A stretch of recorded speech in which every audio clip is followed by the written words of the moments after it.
Hello friends, welcome to my channel study for you.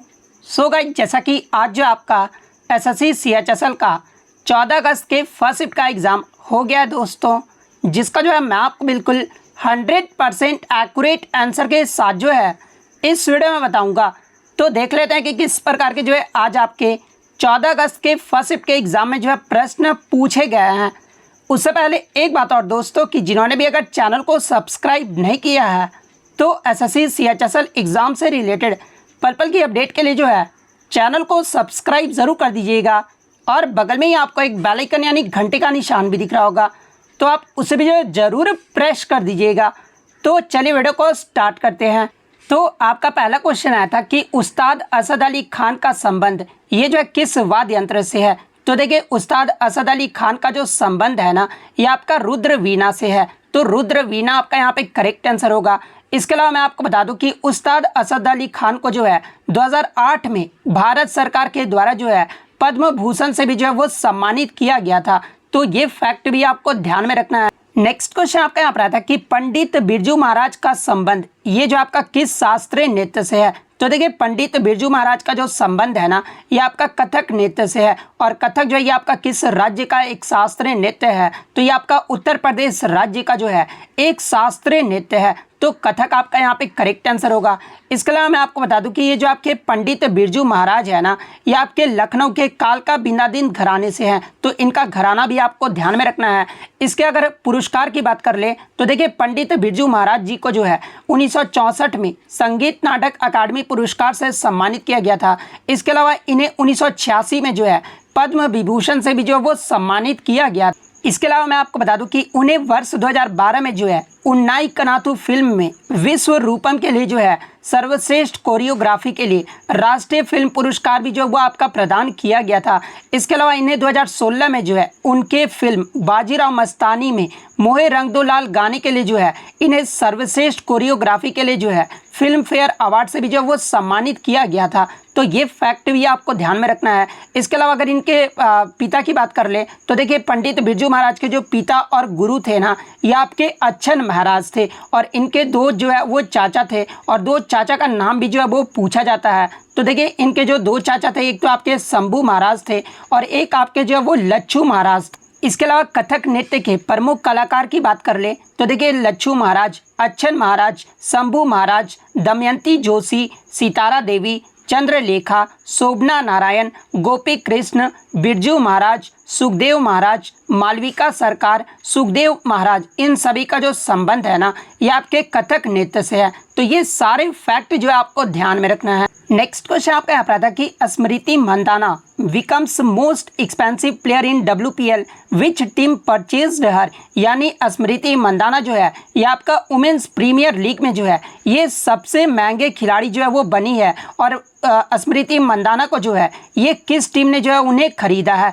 तो देखिए, अगर स्मृति मंदाना की बात कर ले तो WPL में जो है ये RCB के टीम ने यानी रॉयल चैलेंजर्स बेंगलोर के टीम ने जो है इन्हें 3.40 करोड़ रुपए में जो वो खरीदा है। तो रॉयल चैलेंजर्स बेंगलोर आपका यहाँ पे करेक्ट आंसर होगा। इसके अलावा अगर WPL की बात कर ले यानी वुमेन्स प्रीमियर लीग का पहला जो संस्करण है ना, ये आपका 2023 में जो आपका आयोजित किया गया था। और अगर इसके विजेता टीम की बात कर ले तो देखिए, WPL 2023 का जो फाइनल मैच है ना, ये आपका मुंबई इंडियंस और दिल्ली कैपिटल्स के मध्य जो वो खेला गया था। और मुंबई इंडियंस ने जो है फाइनल में दिल्ली कैपिटल्स को हराकर जो है WPL 2023 का पहला संस्करण का जो खिताब है वो जीत लिया है। अगर इसके ऑरेंज कैप की बात कर ले तो देखिए, WPL में जो ऑरेंज कैप है ना, ये आपका दिल्ली कैपिटल्स की कप्तान ये जो आपका मेग लैनिंग को जो वो दिया गया था। वहीं अगर पर्पल कैप की बात कर ले तो मुंबई इंडियंस की ऑलराउंडर हेले मैथ्यूज को जो है ये आपका पर्पल कैप जो वो दिया गया था। इसके अलावा बात कर रहे WPL में जो है कुल कितने टीमों ने भाग लिया था। तो देखिए, WPL में जो है आपके टोटल 5 टीम जो है वो आपके खेले थे। तो ये फैक्ट भी आपको ध्यान में रखना है। इसके अलावा बात कर ले WPL का जो पहला मैच है ये किनके मध्य खेला गया था। तो ये आपका मुंबई इंडियंस और गुजरात टाइटंस के मध्य जो है ये आपका पहला मैच जो है वो खेला गया था। नेक्स्ट क्वेश्चन आपका यहाँ पर था कि after 2004 international film festival regularly celebrated in which city. यानी 2004 के बाद जो है अंतर्राष्ट्रीय फिल्म महोत्सव जो है नियमित रूप से ये जो आपका किस शहर या राज्य में जो है ये आपका मनाया जाता है। तो देखिए, अंतर्राष्ट्रीय फिल्म महोत्सव की बात कर ले तो इसका जो पहला संस्करण है ना, यानी अंतर्राष्ट्रीय फिल्म की जो स्थापना ये कब हुआ था, तो ये आपका जो है 1952 में जो वो किया गया था। और इसका जो पहला संस्करण है ना, ये आपका मुंबई में आयोजित किया गया था। लेकिन मैं आपको बता दूं कि 2004 के बाद अंतर्राष्ट्रीय फिल्म महोत्सव जो है ये नियमित रूप से ये जो आपका गोवा शहर में जो है ये आपका मनाया जा रहा है। तो गोवा आपका यहाँ पे करेक्ट आंसर होगा। इसके अलावा मैं आपको बता दूं कि इंटरनेशनल फिल्म फेस्टिवल का जो आपका 54वां जो संस्करण होगा ना, ये आपका नवंबर 2023 में आयोजित किया जाएगा और ये भी आपका गोवा भारत में जो है आयोजित किया जाएगा। तो ये इंपॉर्टेंट पॉइंट भी आप ध्यान में रखिएगा। नेक्स्ट क्वेश्चन आपका यहाँ पर आता है कि the organelle that is known as the post office of the cell, यानी कोशिका का डाकघर जो है ये किस कोशिकांग को कहा जाता है। तो देखिए कोशिका का डाकघर जो है ये आपका गोल्जी का यानी गोल्जी एपरेटस को जो है ये आपका कहा जाता है। तो गोल्जी एपरेटस आपका यहाँ पे करेक्ट आंसर होगा।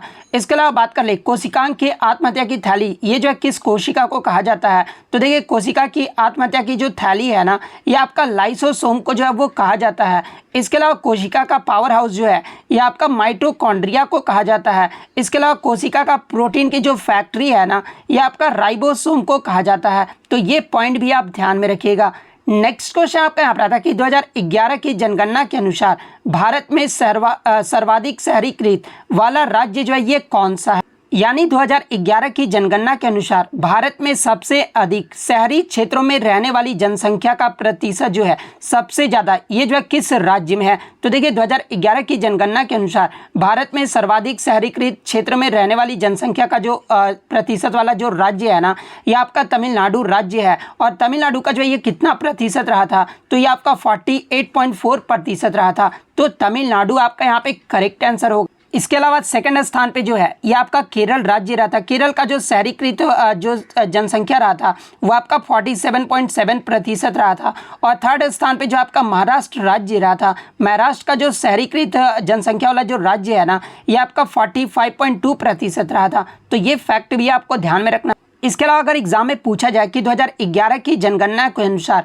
भारत में ग्रामीण आबादी के साथ सबसे अधिक ग्रामीण वाला राज्य अगर पूछा जाए, तो देखिए ग्रामीण आबादी में सबसे अधिक ग्रामीण वाला जो राज्य है ना, ये आपका हिमाचल प्रदेश है। और सेकंड स्थान पे जो आपका बिहार राज्य है। तो ये पॉइंट भी आप ध्यान में रखिएगा। इसके अलावा बात कर ले 2011 की जनगणना के अनुसार शहरी जनसंख्या का प्रतिशत ये जो है कितना रहा था। तो देखिए शहरी जनसंख्या का जो प्रतिशत है ना, ये आपका 31.16% रहा था। और ग्रामीण जनसंख्या का जो प्रतिशत है ये कितना रहा था, तो ये आपका 68.8% रहा था। तो ये पॉइंट भी आपको ध्यान में रखना है। नेक्स्ट क्वेश्चन आपका यहाँ पर आता है कि आवर्त सारणी में परमाणु संख्या यानी एटॉमिक नंबर जो है 113 जो है ये किस तत्व का होता है। तो देखिए आवर्त सारणी में एटॉमिक नंबर 113 जो है ये आपका नायोनियम तत्व का होता है। तो नियोनियम आपका यहाँ पे करेक्ट आंसर होगा। और देखिए मैं आपको बता दूं कि नियोनियम को जो है ये आपका अंट्रियम भी जो है वो कहा जाता है। तो ऑप्शन में आपका या तो आपका नियोनियम दिया गया होगा या फिर अंट्रियम दिया गया होगा। तो इनमें से जो भी ऑप्शन में दिया गया होगा वो आपका करेक्ट आंसर होगा। इसके अलावा नियोनियम की बात कर ले तो देखिए नियोनियम का जो सिंबल होता है ना, वो आपका NH होता है। और ये जो आपका आवर्त सारणी का ये जो आपका 13 वर्ग में स्थित है, यानी जो ये आपका नियोनियम जो तत्व है ना, ये आपका ग्रुप 13 में जो है वो स्थित है। और ये जो आपका P ब्लॉक का जो एक तत्व है, और इस तत्व का जो ऑक्सीकरण अवस्था यानी ऑक्सीडेशन स्टेट होता है ना, वो आपका +1 या फिर +3 होता है। तो ये पॉइंट भी आप ध्यान में रखिएगा। नेक्स्ट क्वेश्चन आपका यहाँ पर आता है कि मनरेगा योजना ये जो आपका कब शुरू हुआ था। तो देखिए मनरेगा योजना की बात कर ले तो देखिए इसका जो फुल फॉर्म होता है ना, ये आपका महात्मा गांधी राष्ट्रीय ग्रामीण रोजगार गारंटी अधिनियम होता है। और इस योजना को जो है ये आपका अगस्त 2005 में जो है भारतीय संसद के द्वारा नरेगा नाम से जो है इसे पारित जो है वो किया गया था। और देखिए इस योजना की शुरुआत भारत में जो है सबसे पहले जो आपका 2 फरवरी 2006 को जो है आंध्र प्रदेश के बांदावली जिले के अनंतपुर नामक गांव से जो है इस योजना की शुरुआत जो है वो किया गया था। और शुरुआत में इस योजना को जो है लगभग 200 जिलों में ही जो है आपका मात्र जो है वो लागू किया गया था। बाद में इसे 1 अप्रैल 2008 को जो है पूरे भारत में जो वो आपका लागू कर दिया गया था। तो 1 अप्रैल 2008 आपका यहाँ पे करेक्ट आंसर होगा। इसके अलावा मैं आपको बता दूं कि 2 अक्टूबर 2009 को जो है नरेगा अधिनियम का नाम बदलकर जो है ये मनरेगा कर दिया गया था। तो ये पॉइंट भी आपको ध्यान में रखना है। इसके अलावा एग्जाम में एक प्रश्न और पूछा जाता है कि मनरेगा अधिनियम के तहत जो है कितने दिनों की रोजगार की गारंटी जो है वो प्रदान की जाती है। तो देखिए मनरेगा योजना के तहत जो है आपका 100 दिनों के रोजगार की गारंटी जो है वो दी जाती है। तो ये पॉइंट भी आप ध्यान में रखिएगा। नेक्स्ट क्वेश्चन आपका यहाँ पर था कि 36वां राष्ट्रीय खेल में सबसे ज्यादा पदक जो है ये किस राज्य के द्वारा जीता गया था। तो देखिए 36वें राष्ट्रीय खेल की बात कर ले तो ये आपका 2022 में जो आपका आयोजित किया गया था और ये जो आपका गुजरात के 6 शहरों में जो है ये आपका आयोजित किया गया था। और इसमें सबसे ज्यादा जो पदक है ना ये आपका महाराष्ट्र राज्य के द्वारा जीता गया था। तो महाराष्ट्र आपका यहाँ पे करेक्ट आंसर होगा। अब देखिए बहुत सारे बच्चों ने जो सर्विसेज मार्क किया गया होगा, तो देखिए मैं आपको बता दूं कि सर्विसेज जो आपका गलत हो जाएगा क्योंकि आपका जो यहाँ पर ओवरऑल पदक पूछा गया ना कि स्वर्ण पदक पूछा गया, ठीक है। तो देखिए महाराष्ट्र आपका करेक्ट आंसर होगा। महाराष्ट्र के द्वारा सबसे ज़्यादा जो है आपका 140 पदक जीता गया है जिसमें 39 गोल्ड, उसके बाद 38 जो वो सिल्वर और 63 जो था वो आपका ब्रॉन्ज मेडल जो वो शामिल था। अगर टॉप बात कर ले कि नंबर 1 पे जो है कौन सा टीम रहा था तो ये आपका सर्विसेज का टीम रहा था। और सर्विसेज का टीम इसलिए टॉप पे रहा था क्योंकि ये जो है सबसे ज़्यादा गोल्ड मेडल जो है वो जीता गया था। सर्विसेज के द्वारा जो है 128 पदक जीते गए थे जिसमें 61 गोल्ड, 35 जो है आपका सिल्वर मेडल जीता गया था और 32 जो था वो आपका ब्रॉन्ज मेडल जीता गया था। तीसरे पायदान की बात कर ले तो तीसरे पायदान पे आपका हरियाणा राज्य रहा था। हरियाणा ने जो टोटल 116 पदक जीते थे जिसमें 38 गोल्ड, 38 सिल्वर और 40 जो वो आपका ब्रॉन्ज मेडल जो है वो जीता गया। इसके अलावा अगर 35वां संस्करण पूछा जाए तो देखिए 35वां संस्करण जो है यह आपका 2015 में जो है केरल राज्य में आयोजित किया गया था। इसके अलावा 37वां अगर पूछा जाए तो देखिए 37वां राष्ट्रीय खेल का जो आयोजन है ना ये आपका 2023 में जो है गोवा राज्य में जो है इसका आयोजन जो है वो किया जाएगा। वहीं अगर 38वां राष्ट्रीय खेल के बारे में पूछा जाए तो देखिए 38वां राष्ट्रीय खेल का जो आयोजन है ये आपका 2024 में उत्तराखंड में जो है वो किया जाएगा। तो ये इंपॉर्टेंट पॉइंट भी आपको ध्यान में रखना है। नेक्स्ट क्वेश्चन आपका यहाँ पर आता कि भारतीय प्रायद्वीपीय क्षेत्र में निम्नलिखित में से कौन से राज्य जो है वो शामिल नहीं है। तो देखिए मैं आपको बता दूं कि जो आपके भारतीय प्रायद्वीपीय क्षेत्र में जो आपके राज्य शामिल है ना, पहला तो आपका गुजरात है, उसके बाद महाराष्ट्र, गोवा, कर्नाटक, केरल, तमिलनाडु, आंध्र प्रदेश, तेलंगाना, उड़ीसा और पश्चिम बंगाल, ये जो आपके भारतीय प्रायद्वीपीय क्षेत्र में जो है आपके राज्य जो है वो शामिल है। तो इनमें से आपका 3 तो ऑप्शन दिया गया था, एक चौथा ऑप्शन जो दिया गया था वो आपका पंजाब दिया गया था। तो देखिए मैं आपको बता दूं कि पंजाब, जम्मू कश्मीर और राजस्थान ये जो आपका उत्तरी मैदान से संबंधित है, ना कि भारतीय प्रायद्वीपीय क्षेत्र में जो ये आपके शामिल है। तो पंजाब आपका यहाँ पे करेक्ट आंसर होगा। नेक्स्ट क्वेश्चन आपका यहाँ पर आता कि यूएफए महिला चैंपियंस लीग में खेलने वाली जो है ये पहली भारतीय महिला जो है ये कौन बनी है। तो देखिए यूएफए महिला चैंपियंस लीग में खेलने वाली जो पहली भारतीय महिला है ना ये आपका मनीषा कल्याण बनी है। तो मनीषा कल्याण आपका यहाँ पे करेक्ट आंसर होगा।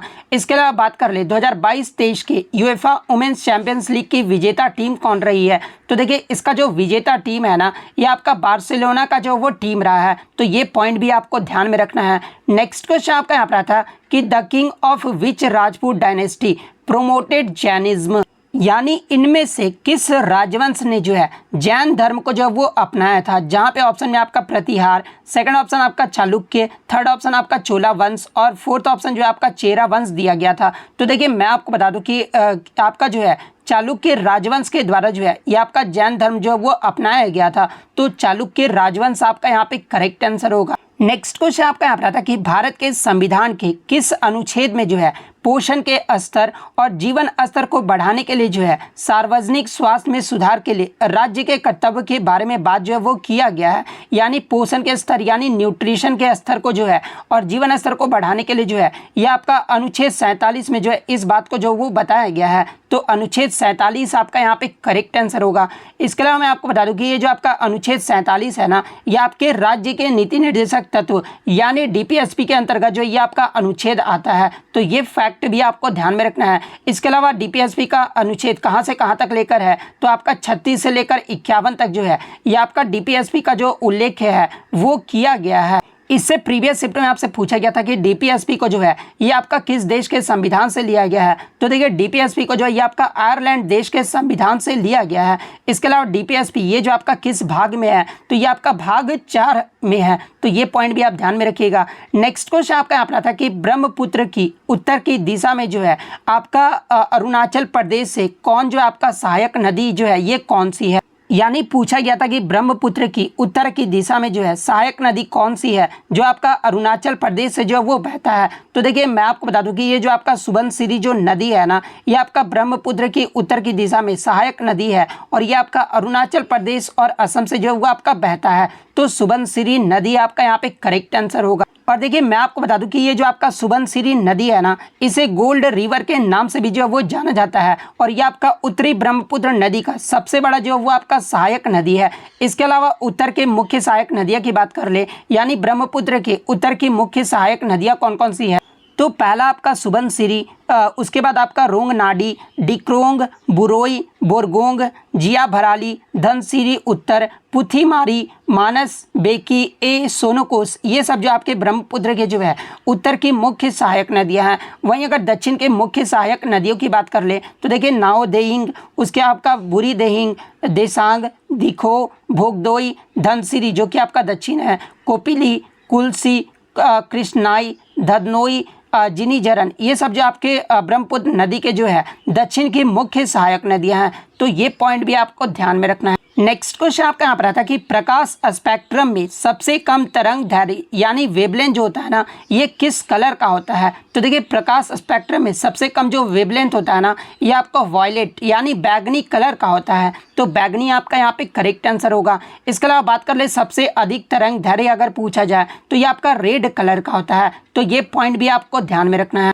नेक्स्ट क्वेश्चन आपका यहाँ पर आता है कि प्रसिद्ध नर्तक युगल कमलिनी अस्थाना और नलिनी अस्थाना को जो है 2022 में निम्नलिखित में से किस नृत्य शैली में उनके महत्वपूर्ण योगदान के लिए जो है पद्मश्री से जो वो सम्मानित किया गया है। तो देखिए मैं आपको बता दूं कि कमलिनी अस्थाना और नलिनी अस्थाना को 2022 में जो है भारत सरकार के द्वारा पद्मश्री अवार्ड से जो वो सम्मानित किया गया है। और किस नृत्य शैली के लिए उनके महत्वपूर्ण योगदान के लिए दिया गया है, तो कथक नृत्य शैली के लिए जो है इन्हें दिया गया है। तो कथक आपका यहाँ पे करेक्ट आंसर होगा। इसके अलावा मैं आपको बता दूं कि कमलिनी अस्थाना और नलिनी अस्थाना ये जो आपके प्रसिद्ध नर्तक युगल है ना, ये आपके कथक नृत्य से ही संबंधित है। और इसी प्रीवियस शिफ्ट में आपसे पूछा गया था कि सादिर नृत्य के लिए जो है 2022 में पद्मश्री से जो है किसे सम्मानित किया गया था। तो ये आपके जो मुथुकन्नमल है ना, इन्हें सादिर नृत्य के लिए 2022 में पद्मश्री अवार्ड से सम्मानित किया गया था। इसके अलावा कुचिपुड़ी नृत्य के लिए 2022 में किसे जो है पद्मश्री अवार्ड से सम्मानित किया गया था। तो ये आपके पद्मजा रेड्डी को जो है वो सम्मानित किया गया था। तो ये पॉइंट भी आप ध्यान में रखिएगा। नेक्स्ट क्वेश्चन आपका यहाँ पर आता है कि 54.6% लोग 2011 में जो है ये आपके किस उद्योग में लगे हुए थे। तो देखिए 54.6% लोग जो है 2011 में ये आपके कृषि क्षेत्र में जो वो लगे हुए थे। तो कृषि क्षेत्र आपका यहाँ पे करेक्ट आंसर होगा। वहीं अगर बात कर ले कृषि क्षेत्र में 2001 में जो है कितने % लोग लगे हुए थे, तो ये आपके 58.2% थे। तो ये फैक्ट भी आपको ध्यान में रखना है। नेक्स्ट क्वेश्चन आपका यहाँ पर आता है कि which banking system is not controlled by RBI, यानी आरबीआई के द्वारा जो है किस बैंकिंग सिस्टम को जो है विनियमित नहीं किया जाता, यानी रेगुलेट जो है वो नहीं किया जाता है। तो देखिए आरबीआई के द्वारा ये जो आपका पीएसीएस यानी प्राइमरी एग्रीकल्चर क्रेडिट सोसाइटी है ना, इसे जो है आपका आरबीआई के द्वारा कंट्रोल्ड नहीं किया जाता है। तो पीएसीएस आपका यहाँ पे करेक्ट आंसर होगा। और क्यों नहीं किया जाता, क्योंकि ये जो आपका 1949 के जो है बैंकिंग विनियमन अधिनियम के अंतर्गत जो है ये आपका नहीं आता है, इसलिए इसे जो है रेगुलेट जो है वो नहीं किया जाता है। नेक्स्ट क्वेश्चन आपका यहाँ पर आता है कि स्कूल के द्वारा जो आपका मुस्लिम, क्रिश्चियन और हिंदू फेस्टिवल को जो आपका प्रमोट किया जाता है ना, ये आपके किस ड्यूटी के अंतर्गत आते हैं। तो ये आपके फंडामेंटल ड्यूटी के अंतर्गत आते हैं। तो फंडामेंटल ड्यूटीज आपका यहाँ पे करेक्ट आंसर हो। नेक्स्ट क्वेश्चन आपका एक संरचनात्मक मॉडल से अर्थशास्त्र से प्रश्न पूछा गया था, यानी बेरोजगारी से जो आपके प्रश्न पूछे गए थे। एग्जैक्ट प्रश्न मुझे नहीं मिल पाया, जो भी एग्जाम देकर आप कमेंट करके बताइएगा इसमें जो आपका क्या प्रश्न जो है वो पूछा गया था। तो इतने प्रश्न जो है आज मुझे बच्चों के द्वारा मिले हैं, जो कि 100% रियल और ऑथेंटिक है। तो अगर वीडियो अच्छी लगी हो तो वीडियो को जो है लाइक ज़रूर कर दीजिएगा, और इसी तरह रियल एनालिसिस पाने के लिए जो है चैनल को सब्सक्राइब ज़रूर कर दीजिएगा। तो मिलते हैं नेक्स्ट वीडियो में, तब तक thank you, all the best.